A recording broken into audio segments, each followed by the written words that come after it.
క్రీస్తునాథుని యందు ప్రియమైన సహోదరి సహోదరులారా, పాస్కాయత్త కాల 4వ ఆదివార ధ్యానాంశానికి స్వాగతం. ఈరోజు మనము ధ్యానించడానికి తప్పిపోయిన కుమారుని కథను లేదా ఉపమానాన్ని ప్రభు మన ముందు ఉంచుతూ ఉన్నారు. ఈ ఉపమానాన్ని ఉపమానాలలో ఆణిముత్యం అని అంటారు. ఈ ఉపమానాన్ని సువార్తల్లో సువార్త అని అంటారు. ఈ యొక్క కథకు చాలా ప్రాచుర్యం ఉంది. చాలామంది ఈ ఉపమానాన్ని తమ యొక్క ప్రసంగాలలో వాడుకున్నారు, ప్రేరణగా స్వీకరించి ఉన్నారు. తమ యొక్క జీవితానికి ఈ ఉపమానం ఎంతగానో ఉపయోగపడింది అని భావించినటువంటి వ్యక్తులు కూడా ఎంతోమంది మనకు తారసపడుతూ ఉంటారు. మరి ఈరోజు ఈ ఉపమానాన్ని మన ముందు ఉంచుకొని మరొక్కసారి మనం ధ్యానిద్దాం. ప్రభు మనకు ఏ విషయాలను ఈ ఉపమానం ద్వారా బోధిస్తున్నారు, ఏవి మన జీవితానికి అవసరం అనే విషయాన్ని ఈరోజు మరొక్కసారి మనము ధ్యానించి నేర్చుకోవడానికి ప్రయత్నం చేద్దాం. మొదటిగా ఈ ఉపమానాన్ని మనము ధ్యానిస్తూ ఉండేటప్పుడు ఒక విషయం మనకు బోధపడుతుంది. అదేమిటి అంటే, ఈ ఉపమానంలో పరస్పర విరుద్ధమైనటువంటి భావాలు కనిపిస్తాయి. ఇంగ్లీష్లో మనము దీనిని పారాడాక్సెస్ అని అంటాం. వాటిని మనము ఇప్పుడు పరిశీలిద్దాం. మొదటిగా, చిన్న కుమారుడు తన తండ్రిని ఆస్తిలో వాటా ఇమ్మని కోరుతాడు. తనకు రావలసినటువంటి ఆ వాటాను ఇమ్మని కోరుతాడు. తండ్రి బ్రతికుండగా ఆనాటి సాంప్రదాయం ప్రకారము ఆస్తిని పంచి ఇవ్వడం అనేటువంటిది జరిగేది కాదు. తండ్రి మరణానంతరము మాత్రమే ఆస్తిని పంచి ఇవ్వడం అనేటువంటిది జరిగేది. అయితే ఈ కుమారుడు ఆస్తిలో నా వాటా నాకు ఇవ్వు అని కోరడం ఒక విధంగా తండ్రి మరణాన్ని కోరుకున్నట్లుగా మనకు కనిపిస్తుంది. చిన్న కుమారుడు తన తండ్రి మరణాన్ని కోరుకుంటున్నట్లుగా మనకు అక్కడ కనిపిస్తూ ఉంది. ప్రియ సహోదరి సహోదరులారా, అయితే దీనికి విరుద్ధమైనటువంటి భావం తండ్రి యొక్క దృక్పథంలో కనిపిస్తూ ఉంది. ఆ చిన్న కుమారుడు ఇంటికి తిరిగి వచ్చినప్పుడు తండ్రి సంతోషంతో ఏమంటాడు? తప్పిపోయినటువంటి వీడు దొరికాడు, చనిపోయినటువంటి వీడు తిరిగి బ్రతికాడు అని తన కుమారుని బ్రతికినటువంటి వ్యక్తిగా తండ్రి పరిగణిస్తాడు. ఇదే ఒక పారాడాక్స్ ప్రియా సహోదరి సహోదరులారా. కుమారుడేమో తండ్రి చనిపోయాడు అనేటువంటి భావంతో వ్యవహరిస్తే, తండ్రి మాత్రం కుమారుడు బ్రతికాడు అనేటువంటి భావంతో వ్యవహరిస్తూ ఉన్నాడు. ఇక రెండవ విషయానికి వెళ్తే, కుమారుడు తన యొక్క తప్పిదాన్ని తెలుసుకున్న తర్వాత, నేను ఒక సేవకుడుగా మాత్రమే నా తండ్రి దగ్గర ఉంటాను, నాకు కనీసం సేవ చేసేటువంటి ఆ అదృష్టం దొరికితే చాలు, నాకు 3 పూటల భోజనం దొరికితే చాలు అనేటువంటి భావంతో తండ్రి దగ్గరకు వెళ్ళాడు. అయితే తండ్రి మాత్రం ఒక సేవకునిగా కాదు, తన పూర్వ వైభవాన్ని, తన పూర్వ అంతస్తును, తన పూర్వ హోదాను ఇచ్చి మరలా తన బిడ్డగా ఆహ్వానిస్తూ ఉన్నాడు. ఇది ఒక పారాడాక్స్ ప్రియ సహోదరి సహోదరులారా. కుమారుడు నేను ఒక సేవకుడుగా మాత్రమే ఉండగలను అని అనుకుంటే, తండ్రి మాత్రం ఆ కుమారుని మరలా పూర్వపు వైభవంతో సత్కరిస్తూ ఉన్నాడు ప్రియ సహోదరి సహోదరులారా. ఇక మూడవ విషయం, మూడవ పారాడాక్స్ మనం చూస్తే, పాపాత్ముడుగానే చనిపోవాలి, పాపాత్ముడు నశించిపోవాలి అనేటువంటి భావముతో కొంతమంది ఉన్నారు అనే విషయం పెద్ద కుమారుని యొక్క దృక్పథం నుండి మనకు తెలుస్తుంది. కానీ తండ్రి యొక్క దృక్పథం ఏమిటి అంటే, పాపాత్ముడు తన పాపములో నశించిపోకూడదు, పాపాత్ముడు కూడా తిరిగి తన మనస్సు మార్చుకోవాలి. పాపాత్ముడు నశించిపోవడంలో కాదు నాకు ఆనందం, పాపాత్ముడు తిరిగి నా దగ్గరకు రావడంలోనే నాకు ఆనందం ఉంది అనే విషయాన్ని మరి తండ్రి యొక్క మాటల ద్వారా మనకు తెలుస్తూ ఉంది ప్రియ సహోదరి సహోదరులారా.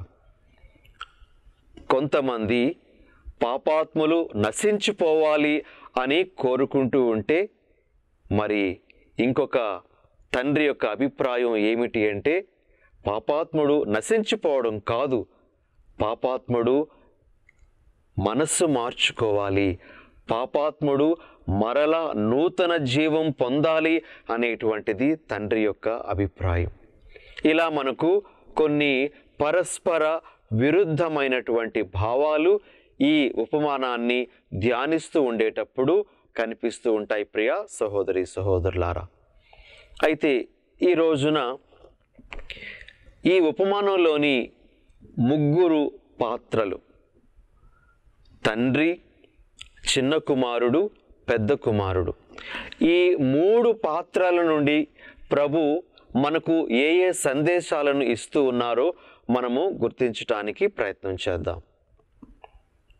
తండ్రి దేవునికి ప్రతిరూపముగా ఉన్నాడు. చిన్న కుమారుడు దేవుని నుండి దూరమైపోయినటువంటి వారందరికీ కూడా ఒక ప్రతీకగా ఉన్నాడు. పెద్ద కుమారుడు స్వనీతితో జీవించేటువంటి వారు, తాము నీతిమంతులము అని చెప్పుకునేటువంటి వారు, పరిసయ్యులు, ధర్మశాస్త్ర బోధకులు, ఇటువంటి వారికి ప్రతీకగా ఉన్నాడు అని మనము గుర్తించవచ్చు. ఈ మూడు పాత్రల నుండి ప్రభు మనకు ఏ సందేశాలను ఈరోజు ఇస్తూ ఉన్నారో మనము గ్రహించటానికి ప్రయత్నం చేద్దాం. మొదటిగా తండ్రిని మన ముందుంచుకుని ఆ తండ్రి నుండి దేవుడు తన స్వభావాన్ని ఎలా ఎరుకపరుస్తూ ఉన్నాడో మనం నేర్చుకుందాం. తండ్రి మొట్టమొదటిగా తన కుమారునికి స్వేచ్ఛనిచ్చాడు ప్రియ సహోదరి సహోదరులారా. కుమారుడు వచ్చి, నాన్నగారు నా ఆస్తిలో నా వాటా నాకు ఇవ్వండి అని అడిగినప్పుడు తండ్రి మారు మాట్లాడకుండా తన కుమారుని యొక్క స్వేచ్ఛను గౌరవించి మరి తన ఆస్తిని తనకు పంచి ఇవ్వడం జరిగింది. ప్రియ సహోదరి సహోదరులారా, దేవుడు మనందరికీ స్వేచ్ఛను ఇస్తూ ఉన్నాడు. ఈ స్వేచ్ఛను వినియోగించుకొని మనం ఎలా జీవిస్తాము అనేటువంటిది దేవునికి కావలసినటువంటిది. దేవుడు ఎవరిని బలవంతంగా ఇది చేయు అది చేయు అని చెప్పి బలవంతం చేయుడు. ఆయన మనకు స్వేచ్ఛను ఇచ్చి ఆ స్వేచ్ఛను వినియోగించుకొని మన జీవితాన్ని నడిపించుకోవాలి అని కోరుకుంటూ ఉంటాడు. అందుకే మనకు ద్వితీయోపదేశ కాండము 30వ అధ్యాయము 15వ వచనంలో ఈ విధంగా కనిపిస్తూ ఉంది. ప్రియా సహోదరి సహోదరులారా, మేలును కీడును, జీవమును మరణమును నేడు నేను మీ ముందట ఉంచుచున్నాను. మేలు కీడు, జీవము మరణము, ఈ రెండు కూడా మీ ముందున్నాయి. మీరు దేనిని ఎన్నుకుంటారో మీ ఇష్టం, మీ స్వేచ్ఛ అని దేవుడు మనకు తెలియజేస్తున్నారు. కాబట్టి ప్రియ సహోదరి సహోదరులారా, ఈ ఉపమానంలోని తండ్రి నుండి మనము నేర్చుకునేటువంటి మొదటి విషయం ఏమిటి అంటే, తండ్రి మనకు సంపూర్ణ స్వేచ్ఛను ఇస్తూ ఉన్నాడు. ఆ స్వేచ్ఛను వినియోగించుకొని మనము ఎలా జీవిస్తాము అనేటువంటిది తండ్రికి చాలా అవసరమైనటువంటి విషయంగా మనము గుర్తించాలి ప్రియ సహోదరి సహోదరులారా. ఇక రెండవ విషయం, తండ్రి నుండి మనము నేర్చుకునేటువంటిది ఏమిటి అంటే, తండ్రి తన నుండి ఎవరు దూరమైపోకూడదు, అందరూ నా దగ్గర ఉండాలి, నాతో ఉండాలి అని కోరుకునేటువంటి స్వభావం. చిన్న కుమారుడు తన నుండి వెళ్ళిపోతే ఆ చిన్న కుమారుని కోసం ఎదురు చూపు చూశాడు తండ్రి. కుమారుడు చాలా దూరంలో ఉంటుండగానే ఆ కుమారుని గుర్తుపట్టి మరి ఆ కుమారుని కౌగలించుకొని ఇంటికి తీసుకొని వచ్చాడు. మరి పెద్ద కుమారుడు తన తమ్ముడు వచ్చాడు, తన తమ్ముని నిమిత్తము విందు జరుగుతుంది అని తెలుసుకొని ఇంటిలోనికి రావడానికి ఇష్టపడకుండా ఉండేటప్పుడు తండ్రి మరలా ఆ పెద్ద కుమారుని ఇంటిలోనికి తీసుకొని రావడానికి వెళ్తూ ఉన్నాడు. చూడండి ప్రియ సహోదరి సహోదరులారా, తండ్రికి అందరూ కావాలి, అందరూ తనతో ఉండాలి అని కోరుకుంటాడు. ఎంత పాపాత్ముడైనా, ఎంత ఘోరమైనటువంటి పాపి అయినా సరే తన తప్పిదాన్ని తాను తెలుసుకొని తిరిగి రావాలి, నాతో ఉండాలి అని కోరుకునేటువంటి నైజం తండ్రిది. ఇది దేవుడు మన ఎడల ప్రదర్శిస్తున్నటువంటి ఉదారత్వం ప్రియ సహోదరి సహోదరులారా. ఇది మనము గమనించాల్సినటువంటి రెండవ సందేశం. ఇక మూడవది ఏమిటి అంటే, తండ్రి తన కుమారుడు కోరుకున్న దానికంటే ఎన్నో రెట్లు అధికంగా ఇస్తాడు. చిన్న కుమారుడు ఏం కోరుకున్నాడు అంటే, తండ్రి దగ్గర ఒక సేవకునిలా పనిచేయాలని కోరుకున్నాడు. ఒక సేవకునిగా పనిచేస్తే తనకు కావలసినటువంటి భోజనం లభిస్తుంది అని అనుకున్నాడు. అయితే తండ్రి ఏం చేశాడు? తండ్రి సేవకులను పిలిపించి, మేలిమి దుస్తులను తొడిగించండి, వ్రేలికి ఉంగరాన్ని పెట్టండి, కాలికి జోళ్ళు తొడగండి, నా కుమారుడు తిరిగి వచ్చాడు కాబట్టి క్రొవ్విన కోడెదూడను కోసి మీరు విందు చేయండి అని ఆయన ఆదేశించడం జరిగింది. కుమారుడు అడిగిన దానికంటే ఎన్నో రెట్లు అధికంగా తండ్రి ఇచ్చాడు. ఇది తండ్రి యొక్క నైజం ప్రియ సహోదరి సహోదరులారా. పౌలు గారు ఎఫెసీయులకు వ్రాసినటువంటి లేఖలో 3వ అధ్యాయం 20వ వచనంలో ఈ విధంగా ఆ తండ్రి యొక్క స్వభావాన్ని మనకు ఎరుకపరుస్తూ ఉన్నారు. మన యందు పనిచేయు శక్తి ద్వారా మనము కోరిన దానికంటేను ఊహించిన దానికంటేను ఎన్నియో రెట్లు అధికముగా నెరవేర్పగల ఆ దేవునకు దైవ సంఘమునందు క్రీస్తు యేసునందు తరతరములు మహిమ కలుగునుగాక అని పౌలు గారు చెప్తారు. మన దేవుడు మనము అడిగిన దానికంటే ఊహించిన దానికంటే ఎన్నో రెట్లు అధికంగా మనకు ఇచ్చేటువంటి వారు అనే విషయం మనకు ఈ తండ్రి నుండి తెలుస్తూ ఉంది ప్రియ సహోదరి సహోదరులారా. ఇక తండ్రి ఎలాంటి వాడు అంటే, మనము ఆయన వైపు ఒక్క అడుగు వేస్తే ఆయన 1000 అడుగులు వేసుకుంటూ మన వైపునకు వచ్చేటువంటి వారు. మనం ఒకే ఒక్క అడుగు, ఒకే ఒక్కసారి ఆయన వైపు చూస్తే చాలు, ఆయన మన దగ్గరకు పరిగెత్తుకుంటూ వస్తారు. మనము చాలా అమూల్యమైనటువంటి వాళ్ళము తండ్రికి. నీవు అమూల్యమైన వాడవు అని పరిశుద్ధ గ్రంథంలో చెప్పడం మనం చూస్తాం. ప్రియ సహోదరి సహోదరులారా, తండ్రికి మనందరం కూడా ఎంతో అమూల్యమైనటువంటి వాళ్ళం. ఎందుకు అంటే మనందరం ఆయన పోలికలో సృష్టించబడినటువంటి వాళ్ళం. కాబట్టి మనందరినీ ఎంతో విలువతో ఆయన చూస్తాడు. మనందరము ఆయనకు అవసరమే అనేటువంటిది ఇక్కడ తండ్రి నుండి మనం నేర్చుకునేటువంటి ఇంకొక ముఖ్యమైనటువంటి విషయం. ప్రియ సహోదరి సహోదరులారా, ఇక చిన్న కుమారుని మన ముందుంచుకొని ఈ చిన్న కుమారుని ద్వారా మనం ఏం నేర్చుకోవాలో మనం తెలుసుకోవడానికి ప్రయత్నం చేద్దాం. చిన్న కుమారుడు తన తప్పు తండ్రి నుండి దూరమైపోవడం అని గుర్తించాడు. చిన్న కుమారుని యొక్క తప్పు ధనాన్ని వృధా చేయడం మాత్రమే కాదు, అంతకంటే గొప్పదైనటువంటి తప్పిదం ఏమిటి అంటే తండ్రి ప్రేమను కాదనుకొని దూరంగా వెళ్ళిపోవడమే. ప్రియ సహోదరి సహోదరులారా, మనం గమనించాలి,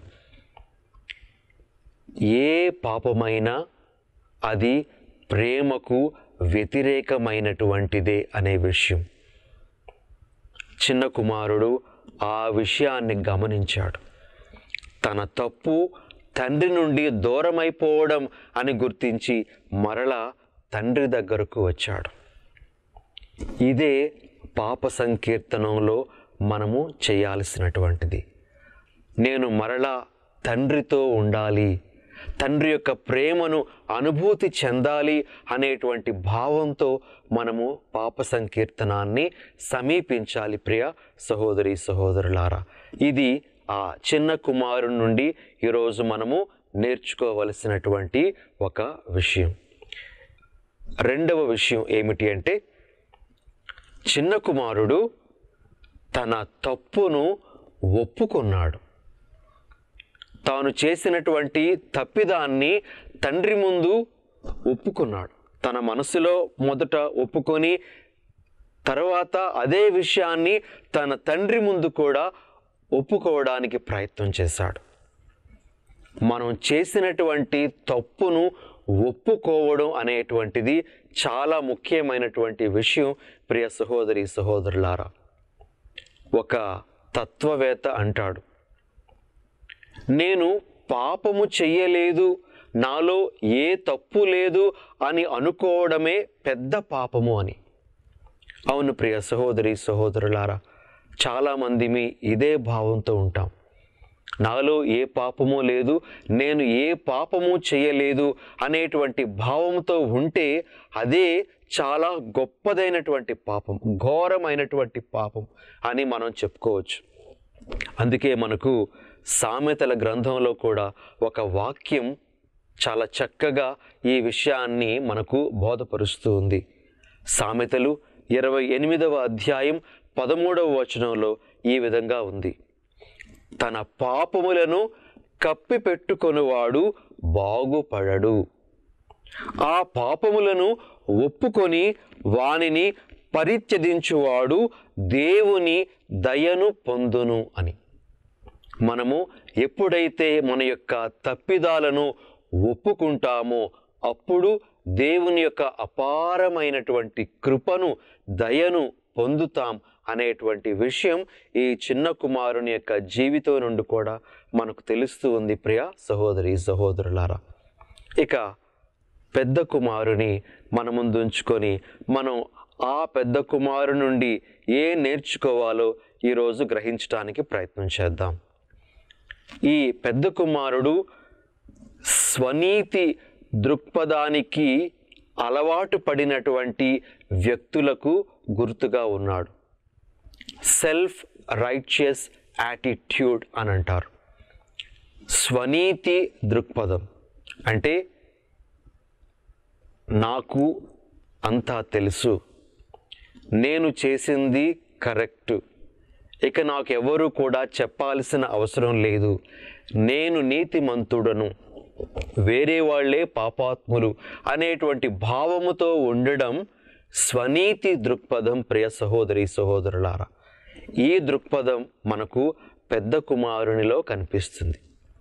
మరి అటువంటి భావము గర్వానికి దారి తీసేటువంటిదిగా మనము ఈరోజు గుర్తించాలి. ఏ వ్యక్తి అయితే ఈ సెల్ఫ్ రైచియస్ యాటిట్యూడ్తో ఉంటాడో, ఈ స్వనీతి దృక్పథంతో ఉంటాడో, ఆ వ్యక్తి మరి గర్వము అనేటువంటి పాపానికి లోనవుతూ ఉన్నాడు అనే విషయాన్ని గుర్తించాలి. మరి ఈ విధంగా జీవించడం తండ్రికి ఇష్టం లేనటువంటిది అనే విషయం కూడా మనం గుర్తించి, మనకు మనమే నీతిమంతులము, మనకు మనమే పుణ్యాత్ములము అని మనము భావించకూడదు. మనలను, మన జీవితాన్ని పూర్తిగా ఎరిగినటువంటి వాడు మన ప్రభు. కాబట్టి ఆయన ముందు మనము ఏ పాటి వారము, మనము ఆయన ముందు నీతిమంతులము కాదు అనే భావంతో మనము జీవించాలి. ఇక రెండో విషయం, ఈ పెద్ద కుమారుడు మనకు తెలియజేసేటువంటిది ఏమిటి అంటే, ఆ పెద్ద కుమారుడు అన్ని సంవత్సరాలు తండ్రితో ఉండి కూడా తండ్రి ప్రేమను అర్థం చేసుకోలేకపోయాడు. అలానే మనం కూడా చాలాసార్లు దైవ కార్యాల్లో పాల్గొంటాం, దేవునికి సంబంధించినటువంటి అనేక విషయాలలో మనము చురుకుగా పాల్గొంటూ ఉంటాం. కానీ దేవుని యొక్క ప్రేమను, దేవుని యొక్క కరుణను, దేవుని యొక్క మనస్తత్వాన్ని మనము ఎరుగకుండా జీవించినటువంటి వాళ్ళంగా ఉంటాం. ఇది సరి అయినటువంటిది కాదు అని మనము ఈరోజు గుర్తించాలి. ప్రియ సహోదరి సహోదరులారా, ఇలా మనము ఈ